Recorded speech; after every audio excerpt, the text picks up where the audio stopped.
en Derecho y maestro en Derecho Penal por la Universidad Autónoma de México, técnico en capacitación, adiestramiento y desarrollo de recursos humanos, licenciado en Relaciones Internacionales por la Universidad Nacional Autónoma de México, abogado postulante, se ha desarrollado laboralmente en la Procuraduría General de Justicia del Distrito Federal, Procuraduría General de la República, en la Defensoría de Oficio Federal, en la Dirección General de Prevención y Readaptación Social, profesor de la Universidad Nacional Autónoma de México, con una antigüedad de 26 años, maestro por oposición de las materias Garantías Individuales, Juicio de Amparo y Derecho Procesal Penal en la Universidad Nacional Autónoma de México, juez Aragón, miembro del claustro de posgrado de nuestra alma mater y conferencista en tópicos de derechos humanos, derecho procesal penal, así como garantías y amparo.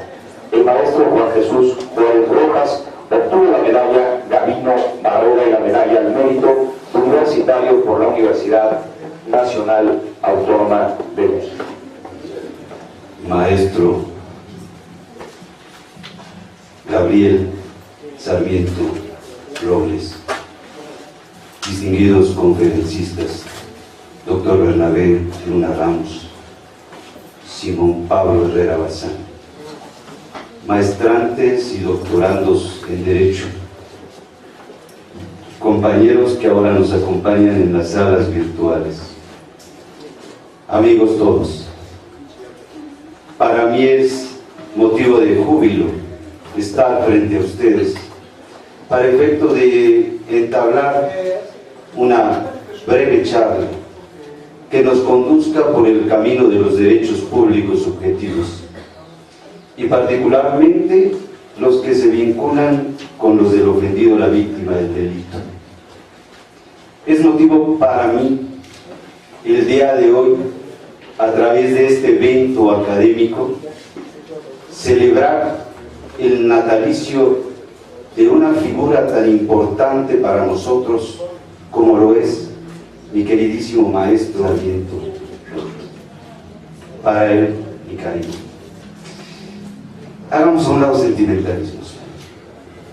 Hablar de los derechos fundamentales del hombre implica para nosotros el conocimiento de una serie de prerrogativas que justifican la razón de ser de la creación de documentos de carácter nacional e internacional, como es el caso de la ley fundamental, nuestra Constitución Política de los Estados Unidos Mexicanos, y de sendos tratados internacionales que vinculan derechos sustanciales o fundamentales del hombre. La unidad de análisis que hoy estudiaremos se relaciona fundamentalmente con los derechos de la víctima o del ofendido por el delito. Para ese efecto, nosotros abarcaremos un aspecto metodológico en el cual iremos a través de lo general hacia lo particular, deducción, conociendo de acuerdo a estos elementos qué son las garantías individuales, cuál es su clasificación y sus elementos, para que en su oportunidad concentremos nuestro estudio en las garantías de seguridad jurídica. Sobre esa guisa entonces enfocaremos nuestro análisis en la reforma última al artículo 20, a hoy apartado C, que involucra los derechos del ofendido de la víctima. Esta reforma constitucional de hace apenas 2 años, junio 28 de 2008, destaca ahora una serie de elementos que de alguna manera ya se han venido fraguando. Sobre esa base entonces empecemos con esa caminata. Nuestra Constitución Política de los Estados Unidos Mexicanos, su texto vigente a 1917, he de indicarles que de principio de cuentas no preveía derechos en favor del ofendido de la víctima. Sin embargo, aquí debemos destacar un marco conceptual para poder accesar a los términos de ofendido-víctima. Generalmente, la doctrina le da significados diversos a estos conceptos, cuando de suyo se sabe que a final de cuentas en su acepción terminológica gramatical, significan una misma cosa. Si acaso para los procesal penalistas, y espero no incomodarlos, ¿sí?, se da una connotación de ofendido en el caso de los delitos dolosos.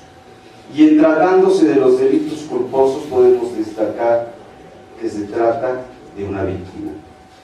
Sin embargo, a final de cuentas, el titular del bien jurídico tutelado y la persona que resiente la conducta van encausadas hacia un mismo sujeto, criterio que probablemente pudiera ser materia de discrepancia por algunos de los aquí presentes.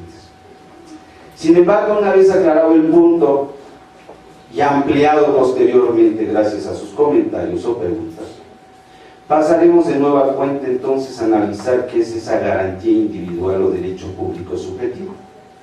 El artículo 1 del Pacto Federal establece sobre el tenor lo siguiente: que en los Estados Unidos mexicanos todo individuo goza de las garantías que otorga la presente Constitución, las cuales no pueden suspenderse o restringirse sino en los casos y con las condiciones que la propia ley establece. Palabras más, palabras menos. Eso es parte del párrafo 1 del texto constitucional. Así entonces observamos que hay un titular de la garantía individual, al cual conocemos como gobernado, sin establecer calidad específica, situación que más adelante observaremos en el estudio del artículo 20, apartado C, si se le exige un carácter, ser ofendido o víctima por el evento. También encontramos un sujeto pasivo, es el obligado frente a ese titular de la garantía. Me refiero, compañeros, en este caso, a los órganos del Estado, quienes al momento de emitir sus actos de autoridad, estos se convierten en unilaterales, imperativos y coercitivos. Sobre esa base entonces observamos que la garantía individual se surte como un instrumento, como un badallar que te permite oponerte frente a los actos del poder público cuando estos mermen, laceren o deterioren tus derechos públicos subjetivos, tu igualdad, tu libertad, tu propiedad, tu seguridad jurídica. Así las cosas, buscamos cuál es el objeto de esta garantía individual. Y el objeto de la garantía individual se presenta en una doble connotación. Por una parte, se busca el respeto por parte de los órganos del Estado. Entonces tiene un efecto preventivo. En tanto que si se afecta esa garantía individual, se lacera esa garantía individual, entonces el objeto de la garantía individual se convierte en un objeto reparador o restitutorio. Es decir, reintegrar al gobernado en el uso y goce de la garantía individual. Pero eso no opera así de manera sustancial. Necesitamos de un instrumento jurídico para poder hacer valer esa garantía individual. Y ese instrumento jurídico, compañeros, ustedes sabrán, se trata del juicio de amparo. Haciendo un desarrollo histórico sobre la garantía objeto de nuestro estudio, de los derechos del ofendido de la víctima, he de comentarles que en la Constitución de 1917, en sus orígenes, no se aprecian derechos en favor del ofendido a la víctima del delito. No encontramos como tales a ninguno. Y en consecuencia, al no prever esos derechos, ¿sí?, se deja solo al margen de los mismos, encausados exclusivamente cuando se tratan del inculpado, exclusivamente. No es sino hasta el año de 1993 cuando se integra al artículo 20 constitucional un párrafo final, para ser precisos el artículo 20, fracción décima, párrafo tercero, y que hace referencia sobre los derechos del ofendido a la víctima en 4 vertientes, a saber, asesoría jurídica, coadyuvar con el Ministerio Público y por último, otorgarle atención médica de emergencia, exclusivamente. Para 1994 se agrega un párrafo al artículo 21 constitucional y se hace referencia a la facultad que tiene el ofendido o la víctima para efecto de impugnar por vía jurisdiccional las determinaciones del Ministerio Público cuando se trate de no ejercicio o desistimiento de la acción penal. Situación que más adelante se amplía por criterio jurisprudencial de los colegiados cuando en ese supuesto se establece sobre el particular lo siguiente: que cuando el Ministerio Público deje de actuar injustificadamente, será accesible la vía de amparo para efecto de, exclusivamente, continuar con el trámite correspondiente. Pasa el tiempo y debemos de retomar una idea fundamental, que es el caso de una declaración de principios en materia de justicia para el ofendido en materia penal y para las víctimas de los delitos. Esta declaración de principios, suscrita en la ciudad de Milán, Italia, por allá del año de 1985, por resolución de la Organización de las Naciones Unidas, establece sobre el particular que se entiende por víctima del delito. Y el término se amplía no solo a la persona que resiente o que sufre el daño, sino cualquier persona familiar que de alguna manera colateral pudiera recibir esa afectación. La declaración de principios que les hago comentario tiene su punto de referencia en 21 principios, de los cuales 17 aluden precisamente a las víctimas del delito en materia penal y los restantes corresponden a las víctimas del poder. Tomando como referencia esta información, el constituyente permanente tiende a modificar el texto constitucional y entonces genera un apartado B. Y en ese apartado B se hacen referencia a ciertos derechos públicos subjetivos en favor del ofendido y la víctima. Para ser precisos, es en el año 2000 cuando se hace ese agregado y se integran al marco constitucional, además de las prerrogativas ya indicadas, el derecho a la reparación del daño, al no ser careado. El concepto de careo tiene que ver aquí con determinado tipo de delitos y con la calidad de los sujetos que pudieran intervenir. En esos términos, entonces, se amplía la gama de derechos en favor del ofendido y la víctima. Es hasta junio 28 de 2008, cuando con motivo de la reforma integral a la materia o al sistema de justicia penal, cuando se modifica nuestro sistema procesal para dar injerencia a lo que hoy se conoce bajo el nombre de proceso acusatorio o justicia adversarial en materia penal. Y es aquí donde encontramos nuevas garantías, de las cuales hablaremos enseguida.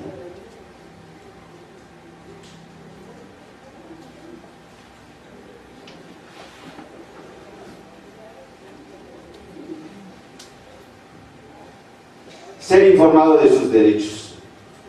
Uno de los problemas principales que se plantean aquí es la sobrevictimización. El individuo acude a la agencia del Ministerio Público con la esperanza de que se le procure justicia y lo primero que encuentra es lo contrario. Y eso se deriva del hecho de que la persona no es docta en derecho y como consecuencia necesita de alguien que le suministre la información necesaria para saber que es garante de ciertos derechos públicos subjetivos. Entonces el compromiso de la autoridad, ya sea en averiguación previa o etapa investigatoria según se le quiera denominar, o dentro de la segunda fase del proceso acusatorio, o en la etapa de juicio, o en la averiguación procesal, o en la etapa propiamente de proceso según la terminología empleada. Tendrá entonces el compromiso de hacerle saber, Ministerio Público por un lado, órgano jurisdiccional por el otro, cuáles son los derechos que la Constitución le concede en su favor, mismos que a continuación seguiremos comentando. Recibir asesoría jurídica. El ofendido o la víctima por excepción será conocedor de derecho y en consecuencia, para mantener equilibrado ese concepto procesal de partes, se le suministra o podrá él allegarse de un asesor jurídico, que por su naturaleza debe de ser una persona conocedora de derecho, y que por lo menos lo acredite con el título y la cédula profesional que le haya expedido la institución correspondiente, así como la Dirección General de Profesiones. ¿Cuál es la finalidad? Que lo lleve por el camino del procedimiento penal, que le indique cuáles son los problemas que se pudieran presentar, que lo auxilie en su momento por cuanto a la formulación de los medios probatorios y su presentación, que le indique cuando la legislación así lo prevea, cuáles son los medios de impugnación que pudiera hacer uso él para efecto de combatir los actos de la propia autoridad. La siguiente categoría es un derecho que no opera de oficio, es a petición de parte. En este supuesto se hace referencia a ser informado del desarrollo del procedimiento. Garantía de audiencia. El artículo 14, párrafo segundo de la Constitución es claro al determinar la obligación que tienen los órganos del Estado para afectar bienes con motivos de actos de privación, de que el afectado en sus garantías individuales sea oído y vencido en juicio. Elementos todos que forman parte de las formalidades esenciales del procedimiento. Entonces se le da la oportunidad de conocer la información que consta en el procedimiento siempre y cuando así lo solicite. Aparece una figura que se conoce con el nombre de coadyuvancia del Ministerio Público. El Ministerio Público, saben ustedes, conocemos compañeros, que se trata de un representante de los intereses de la sociedad y que no solamente vela por los intereses del ofendido o la víctima, debe de ser imparcial, en teoría por lo menos, sino que también vela por los intereses del propio inculpado. En esos términos, entonces, la figura de la coadyuvancia a mí se me figura como una forma de acreditar la falta de atención que debería de tener el Ministerio Público. ¿Para quién? Para con el ofendido o la víctima. De alguna manera, el Ministerio Público hace su trabajo y hace a un lado al ofendido o la víctima. Lo va a utilizar en su momento, quizá como medio de prueba, como órgano de prueba, quizá para ser más preciso, ¿no?, en el caso de sus declaraciones. Sí. La coadyuvancia permite que a través del documento correspondiente, del escrito correspondiente, solicite participar, haciendo mancuerna con el Ministerio Público, para aportar medios de prueba. Pero lo curioso aquí es que los medios de prueba van encausados, como veremos en su oportunidad, única y exclusivamente a la reparación del daño, que es el punto neurálgico de esta explicación. Si ustedes observan entonces, la aportación de esos medios probatorios podrá ser dentro de la investigación o bien en el proceso. En esos términos entonces se presentan dos hipótesis, una prevista por la Constitución y otra que de alguna manera han sustentado las leyes reglamentarias. La primera es que los medios de prueba deberán de ser aportados por conducto del representante social. Y la segunda establece el hecho de que no es necesario, simplemente con el hecho de instaurar la coadyuvancia, podrá el propio ofendido víctima aportar los medios de prueba sin necesidad de hacer la solicitud previa al Ministerio Público. Ejemplo claro, la legislación del Estado de Hidalgo, por ejemplo. Otra de los derechos que se prevén es intervenir en el juicio e interponer los recursos previstos en la ley.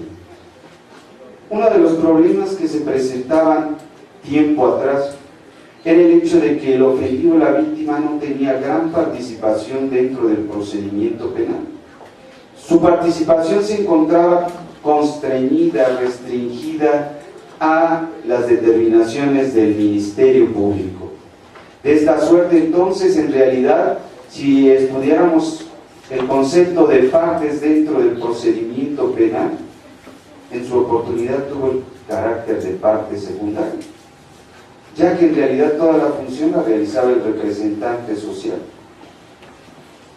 Sin embargo, con la reforma constitucional, se le da la oportunidad, en este caso al ofendido o la víctima, para hacer uso de los medios de impugnación que la ley prevea y poder combatir los actos de autoridad en ese primer nivel. Hay una aclaración que se determina dentro del propio pacto federal y dice que si el Ministerio Público considera que no es necesario desahogar alguna diligencia, tendrá que indicárselo al ofendido o la víctima, para efecto de que, por razones más que nada de estrategia en su acusación, indique el por qué no presentará ese medio de prueba al procedimiento. Me llama mucho la atención este concepto que dice recibir atención médica y psicológica de urgencia. O sea que si él no tiene urgencia no se la va a otorgar, debo de entenderlo así. No es tal.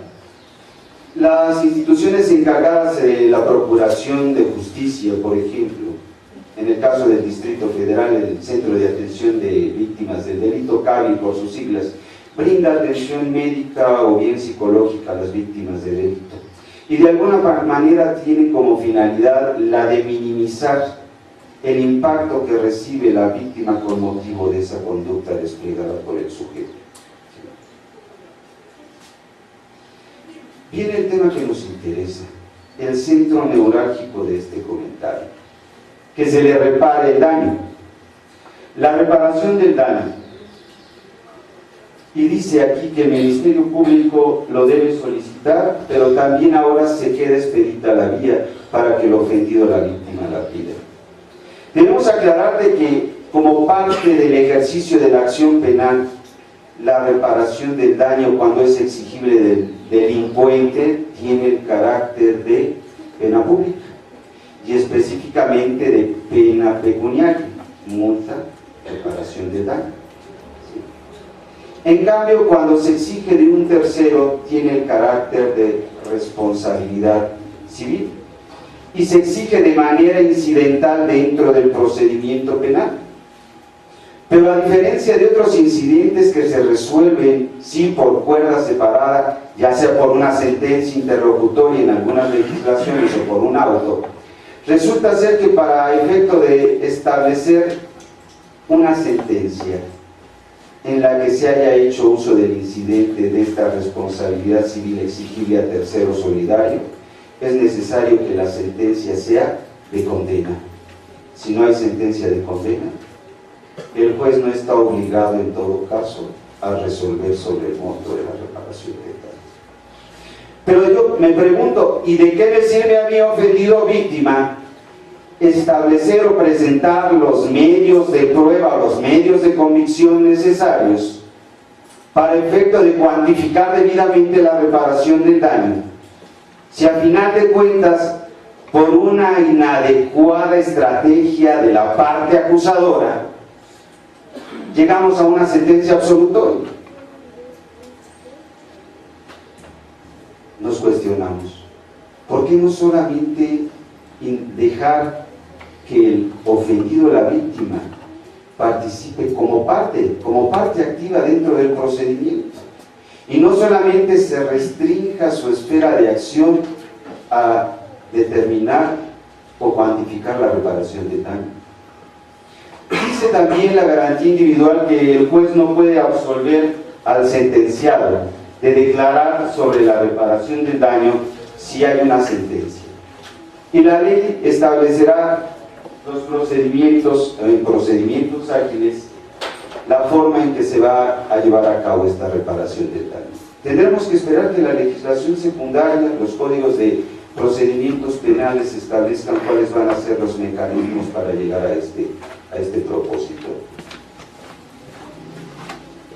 Una de las nuevas prerrogativas que se integran es al resguardo de su identidad. Aquí quiero hacer un paréntesis. Con motivo de la reforma constitucional han desaparecido algunas figuras jurídicas como era la declaración preparatoria, también desapareció el careo constitucional y ahora en lugar de este observamos que es el resguardo de su identidad cuando se trata de menores de edad, en los delitos de violación, privación ilegal de la libertad por móviles económicos o de delincuencia organizada, dejándole la facultad al juez que si lo juzga pertinente también se mantenga guardada su identidad. Si nosotros observamos entonces, la figura del ofendido, la víctima, empieza a obtener ciertos beneficios que antaño no alcanzaba a conseguir. Su participación, como podemos observar hasta este momento de la charla, se ha vuelto de alguna manera activa. Se le permite que de alguna forma él aporte medios de prueba, establezca cuáles son o determine su estrategia para establecer cuáles son los medios de impugnación para poderlos proveer al procedimiento. La siguiente garantía también se encuentra prevista en el nuevo proceso acusatorio o juicio oral o juicio adversarial, y se hace referencia a que el Ministerio Público garantizará la protección a las víctimas y testigos que participen en el proceso. Uno de los problemas que veíamos antaño era el amedrentamiento de los testigos, del ofendido, la víctima, por parte del delincuente. De alguna manera ahora se persigue a través de la reforma constitucional darle algunos medios de aseguramiento, como es la protección de testigos, incluyendo aquí al ofendido, la víctima, para efecto de salvaguardar su integridad física y emocional, quizá. En esos supuestos se complementa con la siguiente garantía en la que se hace referencia a que se le podrán proveer ciertas medidas cautelares, de las cuales hemos hecho ya referencia, como es la protección de testigos. Para ese efecto, entonces, la autoridad judicial puede determinar, inclusive en tratándose de delincuencia organizada, el arraigo, no con la finalidad de integrar una averiguación. El arraigo en este caso tendrá como propósito la protección de ese testigo. Notamos ahora que la figura del arraigo tiene interés aún no solo encausado a la delincuencia organizada, sino también va encausada a la protección de estos sujetos del procedimiento. Se establece, como lo hizo en su momento el artículo 21, párrafo 4 constitucional, la facultad que tiene el Ministerio Público de impugnar las omisiones del Ministerio Público en la investigación de los delitos, las determinaciones de reserva, desistimiento o no ejercicio de la acción penal y la suspensión del procedimiento cuando la reparación del daño, volvemos a insistir, no haya sido satisfecha.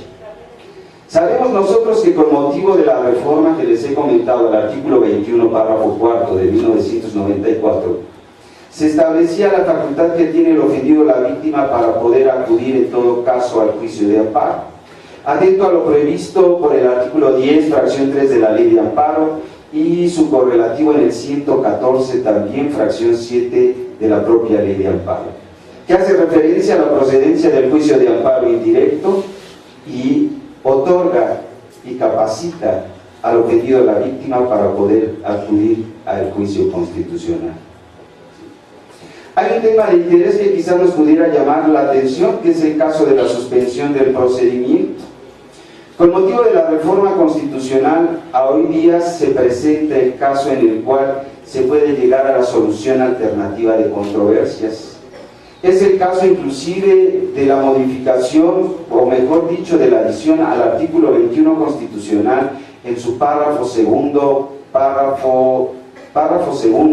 segunda, en la que se hace referencia al hecho de que a hoy día el ofendido, la víctima, para determinado tipo de delitos puede ser titular de la acción penal. En mi concepto, desde el punto de vista jurídico, quizás se trate de una aberración jurídica. ¿Sí? Sobre esa base, entonces, el ofendido, la víctima, como base de un arreglo, podrá solicitar en todo caso, no tanto se garantice, sino el pago de la reparación del daño, para efecto de que, tratándose del inculpado, sea suspendido el procedimiento y este quede a prueba. En el caso de la legislación del Estado de México se hace referencia a un año, tiempo dentro del cual podrá pagar en módicas mensualidades el monto de la reparación del daño. Y hecho lo anterior, pues quedará definitivamente sobreseído el procedimiento para cumplir lo que marca el artículo 23 constitucional, que establece que queda prohibida la práctica de absolver de la instancia. así es que se tendrá que dictar un auto de sobreseimiento. Compañeros, breve pero sustancioso. Muchas gracias.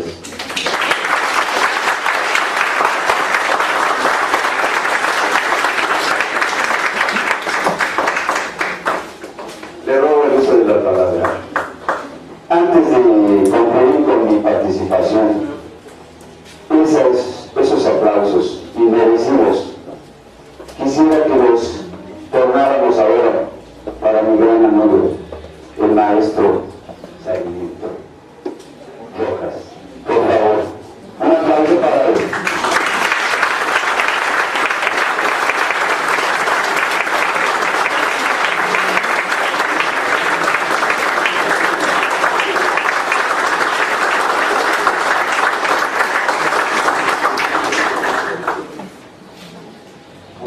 Sin duda, interesantes comentarios, no quisiera decir controvertidos, pero sí muy interesantes con la experiencia que tiene el maestro en el tema, sin duda con novedades sobre la aplicación de los derechos humanos. En este momento abrimos micrófonos hacia las salas y en este mismo auditorio, con una pequeña variante, si son tan amables en las salas, antes de participar tomar el micrófono, al momento de tomar el mismo, indicar su nombre, por favor, para que podamos identificarnos. Y bueno, dentro de la sala no es necesario. Se abre la pequeña sesión de preguntas y respuestas.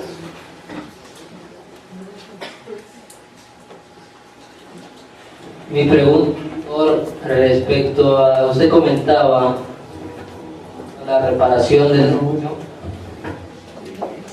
Sí, me escucha. Respecto a la reparación del daño, usted comentaba y me pregunta de referente a si la reparación del daño incluye también el pago de gastos y costas en el durante. ¿Es todo el contenido de la pregunta? Bien, la reparación del daño para efectos explicativos se integra de dos maneras, lo que se conoce como daño emergente y lucro cesante, daños y perjuicios. Entonces, sobre esa base tomamos en cuenta el daño como la pérdida o menoscabo de carácter patrimonial y el perjuicio, la ganancia lícita que se ha dejado de ganar. ¿Con eso quedaría satisfecha su pregunta o le ampliamos más su duda? Muy bien, gracias. Regresamos nuevamente a la número 2. No sé si estamos desplazados en aula número 2, aula número 3. Continuamos con la aula número 4. Bien, dentro del auditorio, si nos hablamos bloque de preguntas, sabemos que nos llevamos en el tintero, maestro, mucha investigación al respecto. Posiblemente, como es un tema novedoso, las últimas reformas que tenemos, pues tendríamos que tener primero el fundamento precisado para poder discernir y argumentar algo con esta excelente Probablemente yo hubiera podido seguir continuando con la charla, pero si no, ¿qué le digo a mi amigo el doctor Simón Pablo Herrera Bazán? Yo creo que él continúe con este tema.